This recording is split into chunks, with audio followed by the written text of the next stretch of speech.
Welcome back to the Dopest Show you won't get sick of. I'm Spencer, and this is Sasha. I spent most of my 20s in federal prison, but I've been off heroin since April 9, 2010. Got a lot of stories about the dumb stuff I did to get put in prison. I've also got a lot of stories about the crazy stuff that happened when I was actually in prison. God forbid you end up in prison, you won't make some of the same mistakes I made. So, Lord have mercy. This was a wild story, and there's a lot of stuff that led up to this that I can tell in other stories, but basically the gist of it is back when I was about 14 and I started selling, so them people would mess with me. That's why I got into dealing. Should have took karate or boxing or something. It was a shortcut I took. There was a guy who was chubby, 14 years old, and seniors were like scared of this kid. They respected him. Became my best friend. And got connected in that whole lifestyle. That's how that started. Just fast forwarding right to it. Ways on, I became the man, and he's having to come to me, but now we're dealing with age. Now, I lost my 20s to federal prison. 44 personal friends have died. This is not advocating anything. All this crazy stuff led up to me losing my 20s when I should have been having fun, going to school and all that. So, I say that to say this. That's like the disclaimer for this. So, that guy, who was my best friend, when you become the connect for your connect, a lot of people become bitter and resentful. Now, I had always looked out for him. When he was sick, I'd give him stuff for free. Everything else, did him completely perfect. Best friend he could have hoped for. Was always too loyal in a world that is cutthroat, and your best friend will turn around and stab you right in your freaking back. And I'm still aggravated about this stuff. We became friends again after this. But, thinking about my loyalty to this person, he's my best friend. He's like a brother. I mean, seriously. And then to get done like this. So basically what happened was I was living at the house of a guy who went to school with me. His dad let me live at the house in exchange for a discounted rate. Now, my job was also to never run out. When I ran low, I quit selling. I kept a backstash for him. He had like a $100,000 settlement that he had gotten when I moved in. Whenever I moved out, his son had got put in juvenile hall for probation violation. And as a kid, what was I going to be doing living with my friend's dad? I mean, that just seemed weird. So after he went to jail, I cut out the same day because that was like whole concept behind that. Even if it was a trap house, could have done whatever with, that concept was a little weird, So in that time, the connection that I had lived in like complete poverty. When I met this person, he was getting like a bundle a day, it was extra filled up, the bags he had. It was very low quality compared to the other ones, but it was literally quadruple the amount. He would split them in half, sell them for 25 a piece. And he bought them for 25 a piece. So he was doubling up, but he was just using. He was selling just to use. That's all he was doing. When I came to him, the connections had been busted, and people were having to scour here, there. There was nobody steady, so I saw it as an opportunity. And I told him, listen, I'll get 10 off you a day every day, but I don't want to be split in half. I've seen behind the curtain. I've been to the land of Oz. I've seen the wizard. I see what you get when you get it.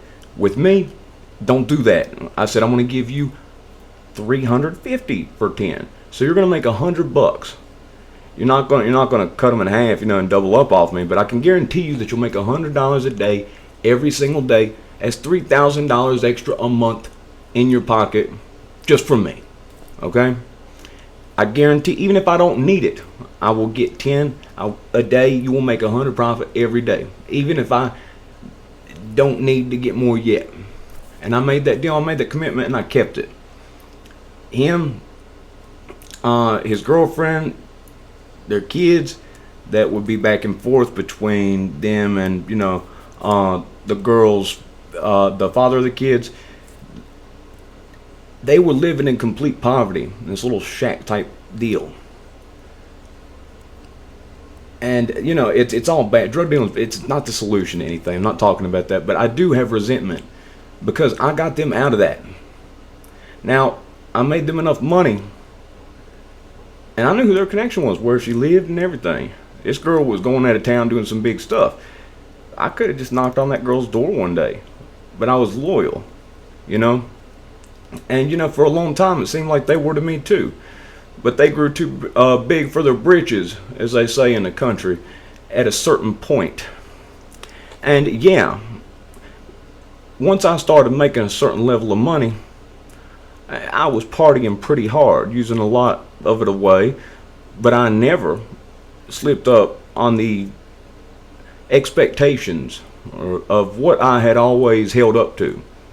So my best friend that I grew up with, that I always took care of, made a visit to them. I learned about this later. I pieced it together, okay? And he basically told them, listen, he's out here getting messed. You need to quit messing with him. Mess with me. I know all of his people, blah, blah. So, not only did he steal my connection, he got my connection to cut me off. Left me sick as a dog when I dropped what I was doing to come see him when he was sick every time to hook him up for free. Yeah, cutthroat. I talked to the connection, you know, and I told them, you know, listen, you know, and they were saying, you know, you're partying too hard, this and that. And I know this sounds stupid, but this is the honest to God's truth. This is the honest to God's truth. My mom can verify this, and the other people involved can too. Now, the friend I'm talking about, we became friends again, but this is something we've never discussed. And it's always burnt me up. And I ain't talked to him in a good bit, but anyway, it's something he did wrong. You know, I never did him wrong like this, and he did me way wrong. I said, listen, if I go to rehab, can we start doing business again? So my drug dealers agreed that if I went to rehab, I could start selling for them again. Yeah, that happened. Yeah, that happened. Okay. They left me sick for days, and I was so sick, so weak, so feeble. And I told my mom, I said, Mom, I said, I know I'm living on my own, everything else. I said, I'm messed up right now. I'm not doing anything. I didn't have anybody to really get it from, didn't have a connection to make money. I was so sick. And when I get sick, I'm not like the other people that, you know, would scour and scam and this. When I was sick, all my energy was gone. I had a backstash that would last me a week ahead of time. And when that was gone, I knew, because once I got sick, I was useless. And that's what happened. I became useless, and I just laid at home. My mom thought I was going to die. You can't die from opiate withdrawal, but you can die from the side effects. You know, dehydration, starvation, stuff like that. And I was bad off. And, you know, I told them, you know, we had it set up for me to go to rehab. There's this guy who's like a body broker. So basically, he gets a percentage for sending me to rehab. He's been sending me to rehab since I was 14 years old. It's a whole business of these people. You know, they pay certain people to go to rehabs. And people go to rehab, clean up, get paid a couple grand to do it, take that money, get back out, do it again. It's a cycle. It's a movie, Body Brokers, and that's a real thing. That's not fake. That happened to me.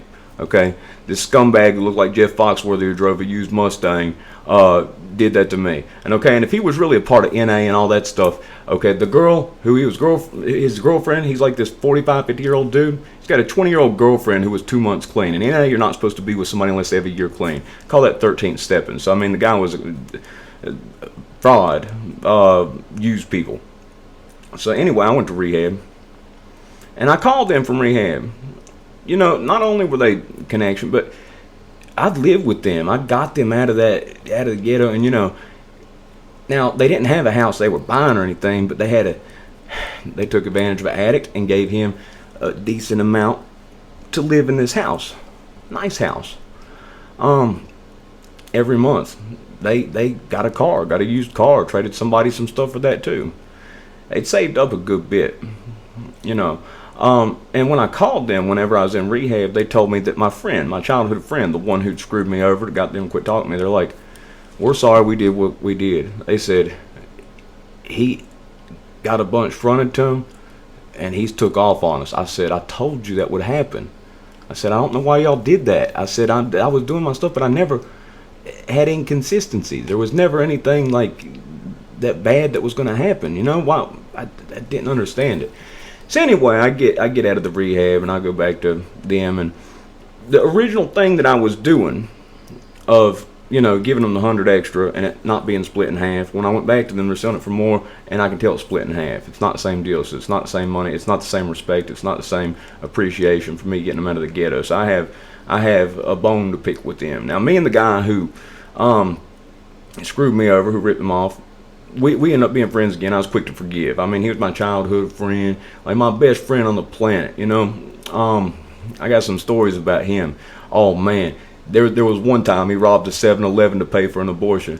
I ain't have nothing to do with that, but that was some funny stuff. But anyway, we become friends again, but he can't be seen over there, so he'd have to hide down in the car when I'd go to meet these people. And I was bitter because I knew how much they were marking it up and everything else, and I felt like they were ungrateful, like they'd screwed me over, and he felt like kind of the same stuff. I'd forgiven him, I don't know why, but we were both mad at them. And there was going to be a time where we knew that they wouldn't be home. Now see, they were living out in the country, okay? This house didn't have any house near it, not one house near it. And I knew this. I was waiting for this time, and I told him, I said, let's hit him. He's like, okay, let's do it. Now, when I say something like that, I'm ready to do it. I don't talk about stuff unless I want to do it, okay? So, they're gone. I know they're going to be gone for a couple days. But I also know they got this 110-pound, like brown pit bull, dark brown. It's giant, biggest head you've seen on a dog ever. Before they got it neutered, it had the biggest nuts you ever seen on a dog too. Like, it didn't even make sense. Like, those things you see hanging off the back of a truck, like those balls that are saying, that's what this dog looked like. It was crazy. The first day I saw this dog, they were living in their little trash house that wasn't probably 300-400 square feet, and nobody was home. I'd been up all night on acid. It was wearing off, and then I was doing speed, and I was playing this game. This was back before smartphones. It was flip phone, but they had Snoop Dogg's lowrider game. You tried to bounce the lowrider, so when it hit the ground, you had to press the button, and it would bounce it higher and higher. I was playing the lowrider game obsessively, and I was twanked out. And I didn't know this dog was in the house, and I'm the only one in this house. So I'm laying back on this couch like this, playing this game, and all I hear is, boom. This dog got his belly over me. This dog's belly was over me. And I'm like, oh my, I'd never seen a pit bull before. I've seen them in movies and stuff, but I thought they were smaller. I didn't know they had pit bulls that big. And it's slobbering, and its teeth are right in my face. And every time I tried to move, I said, oh, I'm going to die. This is it. And when you're coming off of an LSD trip, it's quite an emotional time. You contemplate life and everything else. It was the worst time for this to be happening. And then, of course, the amphetamines on top of it made my anxiety probably one of the top 10 highest it's ever been in my entire life. I hollered the girl's name and the guy's name. They wasn't inside. They was at the meth dealer's house next door, and they aren't answering. I laid there for 45 minutes with this dog breathing before they came in, and it just jumped off and went. I said, "Screw y'all, man! Y'all left me here like that. Y'all left me here like that." I was ready. I was like about had tears. I thought I was going to die. They kind of laughed a little bit, but anyway, I knew about this dog. I knew I had to get past it. Okay, I knew about that. So that's an obstacle. All right, and the way I got past this dog, I've specifically trained Sasha so she wouldn't be a fool for this technique, because this was one that I used. I used this more than once, actually. I had to get past the guard dog a number of times. I never robbed anybody that didn't have it coming, you know what I mean? People that were my friends, I was loyal as could be to, but too loyal. And I just look back and I get so frustrated about it, because I'm like, in a world that was so bad, my intentions were so pure with the people that, you know, did me good, did me right. Because I knew without, you know, certain stuff, I knew I could help them, and I knew, you know, they could help me. I didn't have a backup plan, you know what I mean? I was kicked out on my own, didn't have family members that would help with anything, didn't have a fallback. Unless, you know, on that time, you know, with my mom, I got lucky that time that she let me do it. Whenever if I said that, you know, I was going to rehab, something like that, you know, I would do it. But anyway, so the day before I went to rehab, just to mention this, I went to this place. There's a head shop in Roanoke. It's called Sherry's Place. They got bones and like all kinds of these little Ziploc bags and everything else. Now, these bags weren't in wax bags. They were giant Ziplocs that were inconsistent. This girl bagged it herself. She also cut it with blow. I knew that because a couple of my people didn't fail for the actual opiates, but they failed for blow whenever they took a drug test, and they were pretty upset with me. I mean, I didn't have any control over that. But anyhow, you know, they were so full. Like sometimes, some of them, I got this scale that I traded this college student at Radford University for. My mom stole this scale when she found it years later. She stole it. She took it from me. It cussed me out for selling dope. And then I went in her store and I saw her weighing jewelry on my $1,200 scale that I traded for an 8-ball blow. And I'm like, you're using my scale? Well, you shouldn't have had it anyway. It went to .001. Yeah. You don't see a scale like that. .001? What? To get a .01 scale, that was going to cost a few extra bucks. .001? This was a chemistry grade scale. It was that long, had this circular tray on. I mean, it was a scale. And I weighed, you know, what they got back before they was messing with it. And it was between .15 to .3. Typically, the waxes were .03 to 0.5. A lot of the people, and you know, there's going to be some person on here, the waxes are .1. You know, when I was 16 years old, you know, I was driving back and forth to probably 3 or 4 different states, picking stuff up, bringing it back. Okay, and bagging it. No, they weren't. No, they weren't. They were not .1. You didn't know. You probably thought it was .1. It wasn't. Okay? So for it to be this much, you know, as much as .3, it's like 6 of the other one. Now, it was substantially crappier. Half as good. But up to 6 times as much. So, yeah. There was that. So I bought those bags from the Cherry's place. And I bought these weird bags that had little deer prints on them. Like a bunch of little deer with, you know, the antlers. You know, people have money signs and all this other crazy stuff, but I bought the deer bags. And I'd left them at this one place. This douchebag guy who's a gossiping little girl, and his dad got this disease. It's whatever that baseball disease is that makes you lose your mind and stuff. His dad was a good man, but I mean, he's a piece of trash. And I mean, I left him at his house, and he ended up becoming buddy with my childhood friend. So I went over. I had seen my childhood friend, and he's got plenty of stuff, and he got those bags with the antlers on them. Said that's how he got them.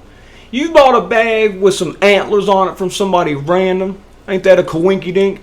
So that was the first thing. Now, the night that I told him I was going to rehab the next day, I'm like, please, you know, help me. I'm going to have to be on a plane. I can't be thrown up every 10 minutes on the plane. Give me something that can help me get through, you know, this flight to get to this country rehab in Tennessee that I'm taking a plane to get to. They agreed, and I had this girl of the guy who used to be my runner. He's passed away now. Drive me over to their house, and of course I went early. I mean, you tell somebody drug addict, don't be here before 7. They're gonna be there at 6:45. I showed up early, and I knocked and I opened the door. My childhood friend was standing in there with him. Caught. Anyway, I caught him. I figured it out. So after I get out, me and him, we're bitter about these people. You know, I should be bitter at his stupid self for doing what he did. We'd never discussed that, and I'm still mad about it. I haven't talked to him in a good minute now, but I'm still mad about that. That was wrong. Even in that lifestyle and everything else, I never did something like that to him or anybody that I was close with. And for him to do that to me when he claims that I'm his brother, is his best friend, Yeah, yeah.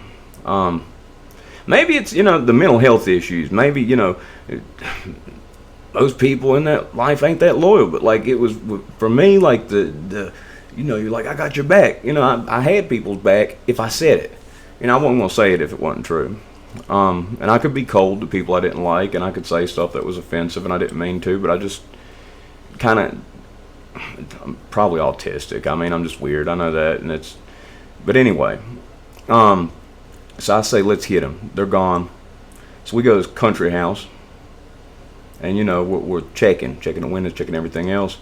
Okay, now the front of the house, okay, got the windows and everything. There aren't any houses close by. I mean, relatively close by. I'd say probably about 100 feet ish, something like that. But not like, in a neighborhood where it's house to house. You know how like the basement, the back of the house usually has like a hill slope down, like with some of the nicer houses? That's how it was. So around the side of it, there was a window that went to the basement, but it was up high. It was probably about, it's at the top of the room of the basement. So like if you got a window that's like in the basement, like and it's like the window starts at like 4 or 5 foot high, there's a little window up top. And I say, that's where we're going through. And he's like, he ain't thinking I want to do it. Yeah, I want to do it. I'm mad at these people. Cut me off, left me sick, had to go to rehab for the drug dealer sent me to rehab. I'm pissed off as can be. Feel stupid. So I break this window, I go down through there, and I heard the dog barking upstairs. Made every type of noise, every type of thing, and I realized the dog's stuck upstairs. I get down in this basement. So, break the window, get down through there. I get in the basement, unlock it, let him in, turn the lights on. Now, straight up, they weren't allowing me or him to make money.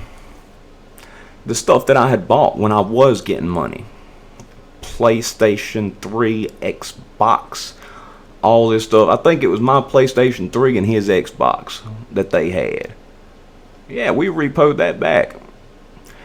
Anything we grabbed, we repoed that back. Yeah. But I knew upstairs where we wanted to hit. That was where, they were going to have something stashed away. It's going to be a minute. So I came with a plan. I knew that pit bull. I knew it knew me, but I'm an intruder. I done made some noise. I'm not with mama and daddy. So I went to the top of the stairs, and I had a bag of chicken. Yeah. You have some chicken with an untrained dog as mean as it can be. You're its best mother effing friend. I swear, this dog. Oh Lord, I had a big old. I mean, I'm not talking about like a little tiny Ziploc. I'm talking about like a gallon bag. I was ready because I needed to take my time to search. Because I knew they were going to have it put away and everything else. Now I knew the money they were going to take with them. They'd ride around in the car with this little lockbox. Like you couldn't crack that open with a pocket knife. So I knew what I was looking for. I knew they weren't going to go leave town, visit a family, any type of stuff like that, with a whole bunch of stash on them. So give the pit bull the chicken, and me and my childhood friend go upstairs, scouring, going through some stuff. Right? He had this laptop. That was like a $1,200 laptop he done traded them that he got back up there. And we kept going through everything. But see, where I knew them so good, he was in jail for something, I'll tell you this. And his girl was left sick. And she's like, well, the girl knows me. She'll deal with me. And she didn't know where he kept his money. I knew where he kept his money. In this little ghetto, trash, 300 square foot apartment, he kept it under the computer. Yeah, not under the screen, under the computer. There's a computer in the corner. It's like a little trash ghetto house full of hoarder stuff. Just boxes everywhere. Under his computer, he kept all his money. It's underneath there. So I said, I know where he keeps it, And I think this situation calls for it. He wants us to keep doing this thing, and we're going to do him right. We're not going to lose money off what we're taking. We're going to add on it. And I said, and that's a key point before I get this money from where it's at. She agreed. I got the money out. She told him in a visit when she went and saw him in jail. He was cool with it. He laughed about it. And, she couldn't believe that I knew where it was. But that was how well I was trusted. because I was trustworthy. And they just spit in my face. So anyway, I knew some of their hiding places. So he got his laptop back, and I'm going through this place, and I know some of his hiding places. I go through some of his hiding places, and I find a pretty reasonable size stash. Don't have the money. Don't have that 40,000 in 20s and all that. They got that with them in their little lockbox, like the little lock boxes they make people at the methadone clinic carry. And you know, about like this here with a little key. Like that's gonna stop somebody from opening that little lockbox. Like it's gonna do something. I mean, that's the stupidest little lockbox I ever seen. I mean, just anything they do probably annoy me at this point. But anyway, so I find a stash, and I'm like, shoot, man, we can't find it. Let's roll. I didn't tell him about that. That still does not even us up. I didn't betray him like that. I didn't break him off, you know, with what I gotten. But he got his stuff back, and then he got a whole bunch of other stuff that didn't belong to him. So yeah, we dipped up out of there, and then, you know, I turned my phone off, and yeah, sure enough, they started calling over and over, trying to get a hold of me. I had my phone off, and they done called the cops on me. Had the cops fingerprint the house and everything. Drug dealer called the cops on me. Drug dealers. And they called my mom. In the video with my mom, she speaks on this. The girl called. And they knew my mom was crazy. I said, now listen now, mom can't know nothing about nothing. I said, my mom ain't like a normal mom. My mom's had, you know, my mom's found out my connections before. She had my connection robbed by this guy who comes to her store. She told him, shoot, you know, you're involved in that type of, he was involved in selling stuff. She's like, yeah, I might have a way for you to make a few extra bucks, and you'd be doing me a favor. You know, I'm not telling you to do nothing, but I'm just telling you about something. And she gave a little advice, and yeah, when my connections got robbed by this Jamaican dude who was a bad mother, and my mom kind of orchestrated that, I believe. I mean, it's too much sense with her knowing him and everything else. Like that's how I put it together. Of course, you know, she'll never say it, but I'm like all but positive. So they knew about this, and they knew, you know, she's crazy. So this girl's like, well, he took an Xbox and a PlayStation, and my kid, they're missing that, and if you don't replace that, I'm calling the police on him, and he'll go to jail.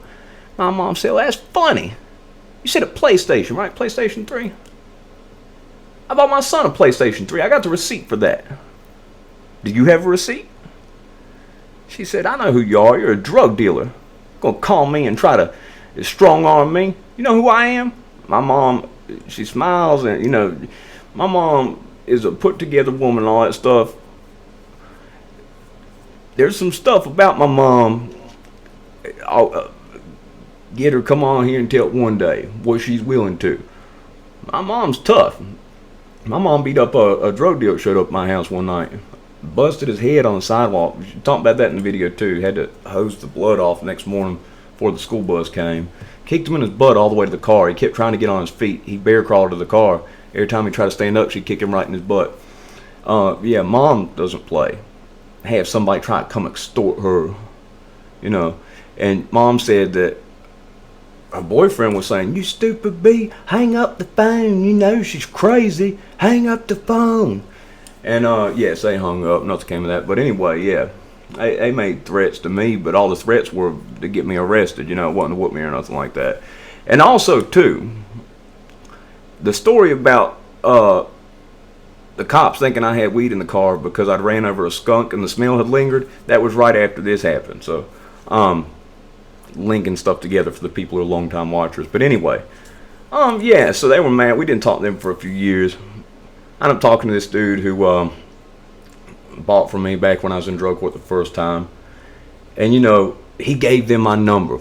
He said he didn't. He's the only person who could have that knew them that I associated with. Oh, God. Hate it when people do that and then they lie about it and you know it was them. And I talked to him and I'm like, you know, yeah, we both got some issues, you know. And they were in a bad way. Their dealer had thought that they were cooperating, so she cut them off. And all that $40,000, they used it up, paying street prices. That's what they get. And yeah, the next time I went to see them, I started doing business with them because I felt sorry for them. My main thing was the other stuff, but you know, I dealt with them on that. Just, I figured it'd be a second thing to, be dealing with. And there's a funny story attached to that too. I'll tell that next time. But anyway, I go to see him, and he looks like he's got the herp on his mouth. His mouth is like all kinds of sores and stuff. I'm like, man, what happened to your dang mouth? Apparently, they were smoking rock, and he was nodding out too. And I guess he forgot what side he was lighting and what side he was smoking. So he put the hot side to his lip and burnt the piss out of him. Oh, they look like trash. They smell like an onion. Yeah. And I showed up over there with, the thing I was doing. They saw what I was working with, and they're like, "How'd you get all that?" Blah blah blah. I said, "Shoot, you know how I get it." I said, "Right now, I'm in drug court. So shoot, drug court made me a better drug dealer." And that's my stupid logic thinking. My thinking was, doing all this type of stuff. I watched too many movies. Too many movies. I mean, that's the fact of the matter. And I don't blame movies for anything I've done. And I think it's stupid for anybody who blames, oh, people will watch this movie and get an idea. No. People make choices, okay? I make choices. I'm not going to blame people for my choices. Now, I will blame people for not being loyal. Stabbed me in the back when I was loyal as could be to them. Happened a number of times. And I look back at it now, I'm like, oh, Lord. But anyhow, yeah, we end up becoming friends years later. And what I end up quit dealing with them, getting that off them again for it's a funny story, because it's actually the guy who was with me when we hit their house. His brother ripped me off, and it's hard to rip me. I've only been ripped off, like, I count on one hand times I've been ripped off. And I had this runner, the one who's not with us anymore, who's passed, whose girlfriend drove me to their house. And I didn't do nothing with his girlfriend either. One day I drove her to the pharmacy to pick up her medicine. I was using his house as a trap house. It was actually on like some type of night where there was a dance or something. It was a crazy night. She leaned her head up against my shoulder and everything. I didn't do nothing. I went back and I told him about it. So yeah, there wasn't any funny business with that. And I taught myself how to get more than I've ever got in my life. I've been with 7 girls in my life, you know what I mean? They showed me that STD book with the guy's butt. Looked like it was full of cauliflower in them. And I was like, ugh. And all kinds of other stuff, the STD book. And then I had AIDS for 10 minutes, when they gave me the wrong person's test results. And since that, I do statistics, like all the girls that was interested in me, the dope pussies, I was doing statistics. I'm like, I done seen them with how many people? 1, 2, 25. And they say 1 in 4 people got the herp, so she definitely got something. And all the girls that I was interested in, ones who weren't doing it, shoot, I was an addict dealer. They had no interest in me. It's like Casey, my fiance. She's a track star, all A student. She had no interest in me in high school. Shoot. Yeah. Told us we'd be together back then. She'd say, "You've lost your mother mind." And I'd say, "I wish to God we were." Matter of fact, I can give up a nut. You want the left one or the right one? I'll go ahead and chop one of them off if you can make that happen for me. If you can get me with Casey, I'll go ahead and do that. Yeah. It's wild how it works out, high school crush you end up with a decade after the fact. But anyway, so, the guy, my childhood friend's older brother, met my runner, gave him an envelope with 2 20s with a bunch of ones stuffed in the middle. It's supposed to be a few $100s. I'll tell this story, I'll tell it tomorrow. I won't leave you hanging. But basically, I'd taken about 4 hits of blotter, and it was kicking in right when he walked in and handed me that envelope. He handed me the envelope, and I said, "You didn't." He said, "What?" He said, "It's so-and-so." I said, "You didn't." I opened it up, pulled the 2 with the ones, and I threw it in his face. Watch. He's like, "It was so-and-so, though." I said, "Man, you cannot be that stupid. Either you're stupid or you were in on it." I was mad. I'll get into that story tomorrow. But anyway, that's the majority of it. I'll tell the stories that, link all this stuff up. But, man, that dog, I had to get past that dog. And I knew, if you don't have a dog trained well, if it's an untrained dog, it's a mean dog. A dog will, it'll forget that anger for a little bit of food. Now, we've done some tests. Had certain people that, got protective, like with the arm thing, with Sasha, trying to see if food could sway her. And even before she was like as well trained as she is today, she wasn't going for that. She's like, "Who are you, mother?" Yeah, gangster number one right here. Yeah, that dog right there. Yeah, she try to come to my house, give my dog some chicken, come in here and try to steal something from me. You're gonna get eaten. Like that movie Sandlot. They got eaten. I think she would. So anyway, if you liked the video, press the like button. If not, that's 35 minutes and 27 seconds of your life in which you'll never get back. I speak to the college tomorrow. Should be some interesting stuff. So anyway, yeah, more to come. Got some great ideas, and I'm getting ready to put some stuff together that's going to make everything happen really quick and morph this into what I had an original idea of.